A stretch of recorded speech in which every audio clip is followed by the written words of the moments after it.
What's up, everyone, and welcome back to the Local Spotlight, Local Entrepreneurs. My name is Ryan Gladsofer, and we've got a great episode for you today. If you want to do some fun stuff with your family, with your friends for the holiday season, or you just want to check out local gems in your area, this is the video for you. And don't forget, as always, hit that subscribe button. With me today is a YouTuber that's been focusing on vlog-style content with his family. Some adventuring, looking at local amusement parks, different things to do. His channel offers wholesome family fun content. I think you're really gonna get a kick out of it.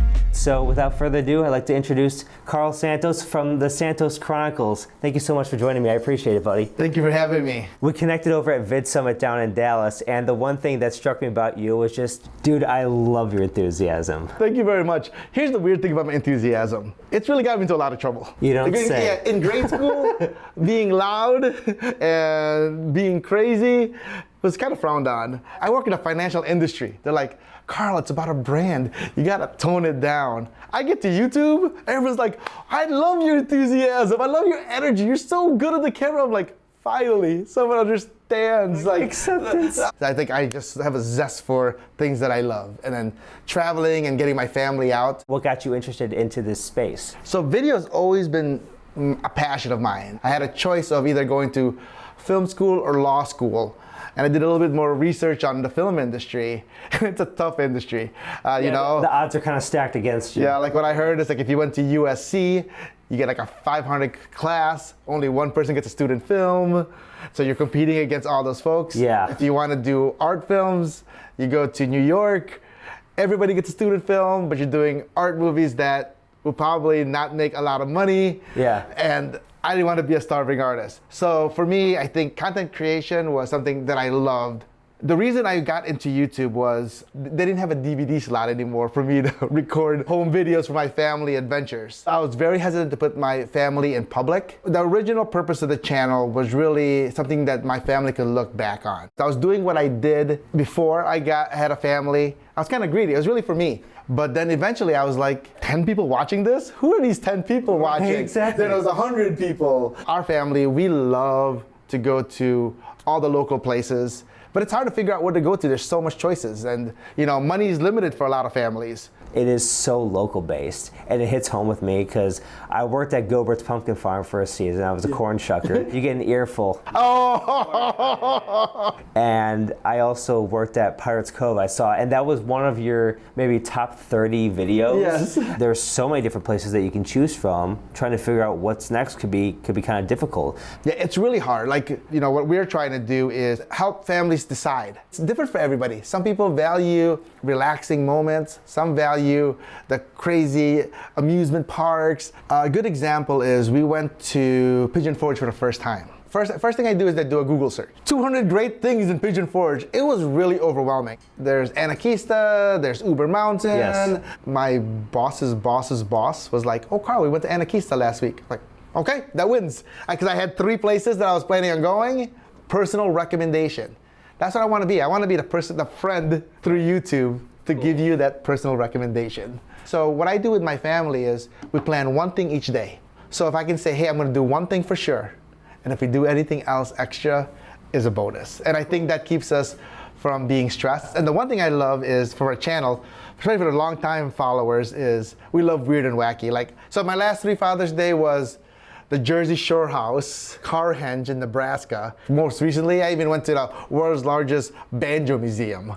So, your channel, The Santos Chronicles, you started taking it more seriously about 5 years ago, and you started just pumping out content. I'm curious, what was the light bulb moment that maybe you could monetize or do more with this? I actually wanted to see how far I could take it. I had the YouTube dream of, you know, being this huge content creator. There you go. Unfortunately, nobody watched. So then I was like, if I can't get my friends and family to watch, right, this will be something that's more for me. Me and my daughter, we saw Andrew Yang visiting a presidential rally. Addison and I went there, had a good time. I came back, I uploaded it, and I found a mistake. I was about to press delete, and it had 400 views. I was like, what's going on? I'm like, usually by that point it has not even 1. And then I'm like, let me refresh this, maybe something's wrong. Then there were 700 views. Oh, YouTube's recommending it. I didn't believe in Because they say, hey, the algorithm's pushing you. Andrew Yang was starting to pop off as the new fringe candidate, and Joe Rogan. It was just coincidence and timing. Yes. And so from then I was like, okay, I know that YouTube works. Before I didn't believe it. You said it was about yourself, but no, it's more than that. It's about your family. Yeah. It's about documenting these memories, but also at the same time, you probably didn't even realize, I'm also kind of giving marketing to these locations, so it kind of works hand in hand. Exactly. So my goal is to get monetized after a year and see if it actually works. You still need that 4,000 watch hour, 4,000 watch hours and 1,000 subscribers. You get money from a split for the ads. In 1 year, I posted every week. I think that's the key. Getting content out as you're new and you're building your brand. And probably the biggest thing too is meeting folks and engaging with your viewers. I have lifelong friends right now through YouTube. It's a tight-knit community. They all try to help each other. So after 1 year of going there, being engaged in community, I was able to do that.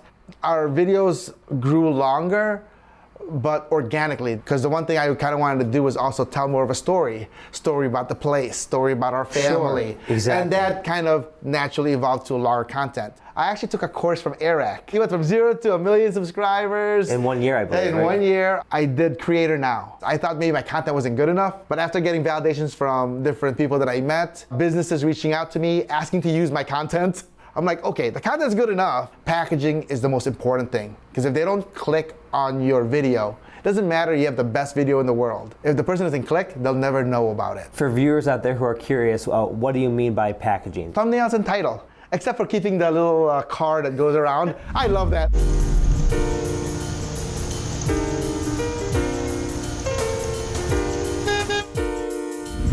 It has a charm to it. It has a charm to it. The video that blew us up was the Floating Max revealed. I actually went there a week before, and I got, I think, 7,000 views my first week.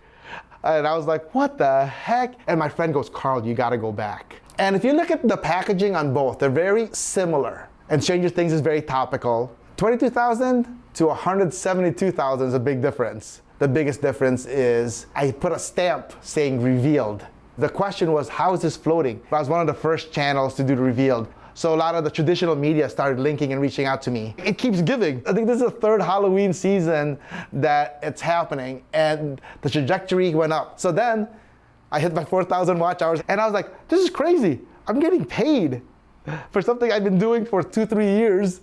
I'm like, okay, let me go all in again for a year and see if I can make this profitable. I have 4,000 subscribers right now. It doesn't seem very much, but it's weird that when I was at Pirates Cove, a family comes up to me saying, hey, we really like your channel. People recognize us locally. So that makes me feel really good.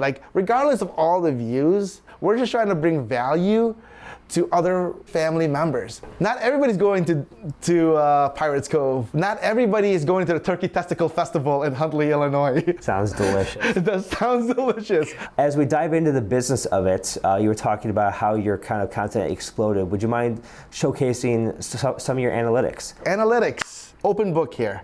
So this is the start of the channel. As you can see, it's low. And the big spike is probably the Floating Max. Is Stranger Things related. Yep. And at the same time, we're nearing Halloween. There's 45.1 thousand views this month. After doing this for 5 years, this is how the cumulative effect of YouTube works. It's snowballing. It's almost like compound interest. Exactly. So 2023, I made $842. The year before, I only made $200. Channel's finally picking up steam. It doesn't look like a lot, right? You're like, oh, $1,000 for a whole year. But I'm like, I was barely getting a paycheck. And it's incredibly encouraging seeing this. I laid the foundation, now it's snowballing. This business that you've created is a catalog of your family history. When Rosalie, my youngest, was being born, I had the camera to my wife's face going, hey, how much is hurt? She's screaming in pain. Oh! Our number 2 video was going to Mom's Spaghetti. I'm a huge Eminem fan. I'm a massive Eminem fan. So what I usually do if I see a jump, I go back to the analytics, and you can see when I posted it, it did better than most. All of a sudden, there was a jump. So I researched it, and what happened on that day was LL Cool J visited Eminem, and they took a picture together at Mom's Spaghetti. That's it. It's my number 2 video. All time. Yeah, of all time at 24,000. The channel has continued to grow. So this is watch time. Subscribers had 790. So in 90 days, I have returning viewers from my channel, 3.8 thousand. 93,000 unique viewers that are not subscribers. How crazy is that? Even if it's not a subscriber, you have eyeballs, and that kind of helps your case with brand deals and collaboration. Exactly. Do you remember when you had your first brand deal? When I had 200 subscribers. You got your first brand deal at 200 subs? I did axe throwing. Okay. And I shared it with the axe throwing place, and they're like, hey, can you do our social media? We're opening up 3 new places. What would you charge? We all just played at all these different axe throwing and just had a great time. And then I spliced it together. Probably the first time I got something in return, I went to the Spam Museum, and they were like, can we get the rights to this video? I told my wife I was gonna ask for a lifetime supply of Spam. My wife's like, don't you dare, they're gonna give it to you. So I threw out a random number. I go, I want 18 cans of Spam. It's all yours. A couple of days, I had 18 cans of Spam and a release from the attorney. My boss at the time was like, you gave your channel up for $30. I said, that's $30 more than I had before. Like, I was talking to Carl and Samir at Vid Summit. We have brands reaching out to us. Like, when do I start charging? That's a great question. Do I need to get 10,000 subscribers before I can start reaching out? How did you navigate that? What he said was, Carl, you're already there. If brands are reaching out to you, you need to give them a menu. They don't know. You gotta tell them. You go to a restaurant and you go like, I'd love to eat. They're like, cool. We have food. What do you want? We got food. Imagine yourself as the restaurant. You need to make a menu, and people have to be able to order off that menu. Okay. That's like the easiest way. Matt and Stephanie from Vid Summit, what they said was, hey, you are not a content creator. You gotta think of yourself as a business. YouTube does all the work working with the ad revenue folks. They place it on the videos. The creator gets 55%, and YouTube keeps 45%. It also matters who's watching it. US-based viewers, the ad revenue is higher. The other one too is what niche you're in. Our videos are between $5 to $8 per 1,000 views. Yeah. It's not one size fits all. Sure. It's all different. For creators, especially if you're doing it full time, these are tax deductibles. You're driving to the places you go to, even up to food, right? Like, I can have family vacation and be able to deduct it, which is crazy. That's a win. It's been really an incredible journey. Is that your goal, to do it full time? My goal actually is, when I retire, transition it from empty nesters to retirement. How do you do retirement? How do you able to travel retire? How do you save money to do this? That's really clever. So that's my end goal. I always like to ask everyone I interview this because I think it's important to know that there is no blueprint or set way of doing entrepreneurship. What are some mistakes that you've made along the way? How has it kind of helped you navigate to creating a channel of over 4,000 subscribers now? Not having the viewer in mind. It appears to be 30 to 35-year-old women who have a family looking for a place to take their family. Other mistakes that I've done, hyper-focusing on the video. It's not gonna be perfect. I think consistency is key to get it out, each week. And I hear that because I'm just starting out and seeing where this goes and how far it takes me. I'm trying to do every Friday, and I know that it's not going to be perfect. I'm not going to always have the best angles. I'm just, flying by the seat of my pants and trying to just make it happen. Yeah. Be resourceful. I tend to spend 8 hours on the actual video, but a minute and a half on the thumbnail. And that's what makes people click. Make sure your title is not cluttered. It's having it 7 words or less, because that's what someone can absorb when they're scrolling. One thing I keep hearing, I wasn't paying attention to who my audience was. People have already asked me, who's your audience? I'm like, I'd like to think it's entrepreneurs, but truthfully, I'm still figuring that out, and that's hard because it's almost like a chicken versus the egg scenario. It's like, I'm sure that when you first started out, this channel is going to be directed at 30 to 35-year-old women. Yeah. No, it had to do everything with your family, documenting those stories. And I think out of all the things that I have heard advice-wise, I think the one thing that I would want to share, I heard it from Gary Vee, success you're looking for. It's going to take you 7 to 9 years. Unless you have 7 to 9 years in your time, don't do it.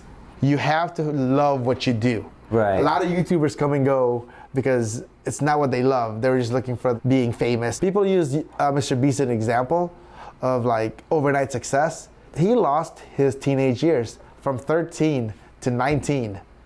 He was posting just like everybody else. It wasn't until he was 19 did he find the success. He also didn't date, didn't watch movies, didn't watch TV shows. He was hyper obsessed. It is incredibly inspirational, but at the same time, it's just borderline unhealthy. You have no balance in your life. It's how much are you willing to sacrifice and hoping to God that it's not just for a vanity metric. How I balance mine, one thing I did give up was sleep because I wanted to keep my family time. I keep that very sacred until they fall asleep around 8:30, 9 o'clock. Then my editing time is from 9 to 12. It's a lot of work. So a lot of folks don't realize, like for our videos, it takes 6 to 8 hours to edit. I have a schedule of Monday, Tuesday, Wednesday is editing, post on Thursday, reply back Thursday, Friday, film Saturday, Sunday.